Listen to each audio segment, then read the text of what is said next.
What is the correct sequence of the following events?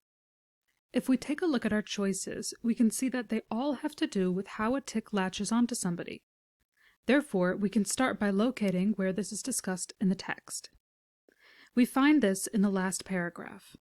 After describing what a tick is, the text goes on to tell us that they will often take up a position at the tip of a leaf with forelegs outstretched.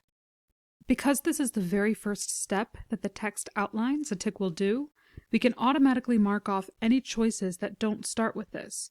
For example, B, which places this last, and D, which places this second. We are left with A and C.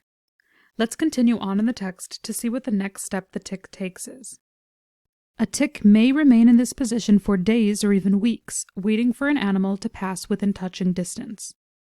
Both A and C put waiting for an animal to pass by as the next step, so we need to continue on in the text for more information.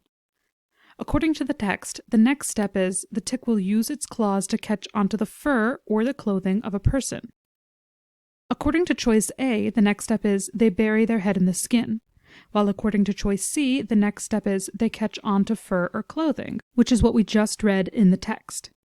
Because A differs from the sequence of the text, we can mark it as incorrect, and we can mark C as our final answer.